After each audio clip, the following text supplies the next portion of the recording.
Yeah, yeah, yeah, yeah, yeah. Coucou, bienvenue sur La Bible est un trésor. Je m'appelle Schneidin et je fais cette vidéo qui consiste à parler, à débattre avec vous sur la parole de Dieu, du Seigneur. Aujourd'hui, cette vidéo se porte sur une question, c'est est-ce que les chrétiens ont droit de jurer? Pour ce fait, nous allons donc parler, nous allons dans Matthieu 5, le verset 34 à 37. Donc, je vous le lis. Mais moi, je vous dis de ne jurer aucunement ni par le ciel, parce que c'est le trône de Dieu, ni par la terre, parce que c'est son marchepied, ni par Jérusalem, parce que c'est la ville du grand roi. Ne jure pas non plus par ta tête, car tu ne peux rendre blanc ou noir un seul cheveu. Que votre parole soit oui ou non. Ce qu'on y ajoute vient du malin. Expérience. En tant que jeune, au collège, je faisais partie des gens qui, en parlant, on jurait tout le temps. Je ne sais pas si vous visualisez ce que je veux vous dire. Un exemple, je vais faire deux voix différentes. Une voix homme et une voix femme. Enfin, une voix élève, une voix collégien, une voix collégienne. Le français. Donc du coup, voilà, voix homme. Et c'est toi qui as fait ça? Tu penses quoi là? Et la fille. Je jure que j'ai rien fait, je te promets, je jure sur la tête de ma main que j'ai rien fait. C'est pas moi qui l'ai fait, va demander à elle, tu vois, je jure que c'est pas moi, je jure que c'est pas moi. Tu vois, en fait, quand quelqu'un nous demande si c'est nous qui a fait ça, en tant que jeune ou ado ou en tant que personne, on a tendance à jurer, à dire, pour démontrer, pour que la personne qui nous pose cette question nous croit, nous avons tendance à jurer, nous avons tendance à dire je jure. Et le fait qu'à chaque fois, nous, ados ou chrétiens, à chaque fois nous parlons, nous disons je jure, cela peut déteindre sur les autres chrétiens. Et, et voilà. Donc Dieu, il a dit, il ne faut pas jurer. Il ne faut pas jurer parce qu'on n'est pas le créateur.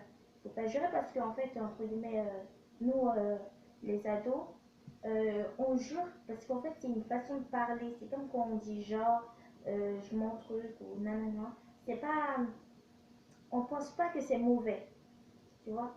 Vous voyez, quand nous disons je jure, nous ne pensons pas que c'est mauvais. Mais nous, les chrétiens, qui parlent ainsi, enfin, il ne faut pas parler ainsi parce que Dieu, il a dit, il ne faut pas jurer. Malgré, même si nous n'avons pas une arrière-pensée. Parce que jurer, en fait, ça vient du malin. Parce qu'en gros, tu n'es pas le créateur, tu ne peux pas jurer. Tu ne peux pas jurer sur les oiseaux, tu ne peux pas jurer sur ta mère. En plus, on a tendance à jurer sur notre mère, entre guillemets. Voilà, il ne faut pas jurer sur cet objet. Tu ne peux pas jurer sur ta tête parce que tu peux pas, tu peux pas, tu peux pas, entre guillemets, guérir un aveugle juste en le touchant. Tu ne peux pas guérir un boiteux juste en le touchant. Tu n'es pas le créateur, en fait. Tu ne peux pas. On n'a pas le droit de jurer en tant que chrétien, ni sur la terre, ni sur la mer. Donc, une autre question. Comment arrêter de jurer alors qu'on a l'habitude de jurer à chaque fois qu'on parle? Dieu il a dit que ta parole soit non ou non. Ou. Dieu il a dit aussi dans Dieu, Dieu il a dit que dans l'épître de Jean 1er, le verset 5, il dit: si quelqu'un d'entre vous manque de sagesse, qu'il la demande à Dieu, qui donne à tout simplement et sans reproche, et elle lui sera donnée. Mais qu'il la demande avec foi, sans douter. Donc, si vous voulez arrêter de jurer en tant que chrétien, alors que vous savez que Dieu il a dit non, il ne faut pas jurer parce que c'est une habitude pour vous, la manière de faire en fait, c'est de demander le courage à Dieu, parce que sans lui, vous ne pouvez pas le faire. Vous pouvez pas arrêter parce que si c'est une habitude, si c'est une addiction, à chaque fois de parler, même sans faire exprès, on dit je jure, il faut demander du courage à Dieu. D'abord, lui demander du courage et ensuite, à chaque fois qu'on parle, il faut qu'on réfléchisse en fait à ce qu'on dit. Il faut qu'on fait attention. Voilà. Et pour presque terminer, j'ai envie de lire un psaume pour vous. Le